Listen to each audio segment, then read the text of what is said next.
What are you doing? Stop. What is that? Stop. Oh my god, I thought that was gonna be boiling hot. It's actually really cold. You have LTRP. Oh my god, I do? Yeah. Tom gave it to me. For sure. Wait, what's LTRP? Long-term relationship. You really need to get that taken care of. What do you mean? I barely have any hair. It's like you dropped your hairbrush and your vagina caught it. I could make dreadlocks with that bush and form a reggae band. It looks like a whole bowl of petrified curly fries. It's like Gandalf is staring right at me.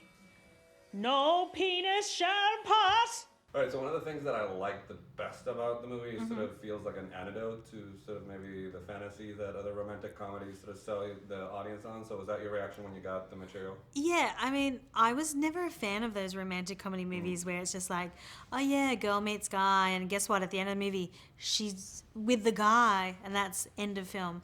And also the women that they used to cast in those films, I just didn't really relate to it that much.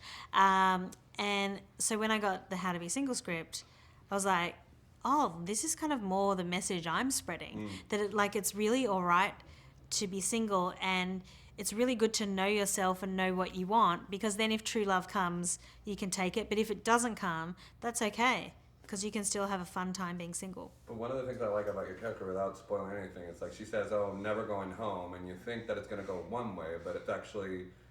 her home is sort of an extension of the awesome time that she has outside. So my character's just awesome in all ways. And that was a last minute twist as well for my character at the end of the movie. Yeah, I just like it because it's the end of the film is not kind of what you'd expect for a romantic comedy. But your character as well, you think it's an archetype we know, which is the crazy extroverted best friend, but there's some depth to her. Did you like that part of the script? Yeah, and I even improvised some more serious stuff for my character. And then the director, Christian, he didn't put it in the film, but because he's rebel people like to laugh at you, which is great anyway.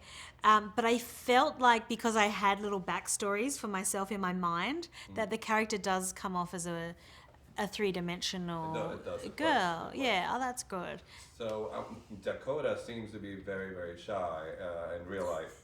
So did that help with sort of you're playing an extrovert and you're very social? So did that sort of help with the dynamic that your characters are going? Well, I really liked working with Dakota. I felt we were almost a classic comedy duo, because she's the taller, thin one, and we've got very different energies. And yet the energies worked really well together, and I kind of love dragging her around New York City and just saying stuff. I would try to make her laugh and by saying jokes to her and stuff. And it was really cool. I'd never worked with her before this film, and so it was a lot of fun.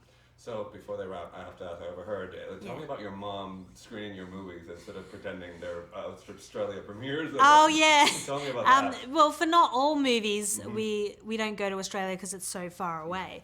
For this movie, we're just doing premieres in New York and London. So my mum likes to create her own premieres in the suburb of Castle Hill, where I grew up, and in the cinema where I actually used to work before I became a professional actress when I was at college.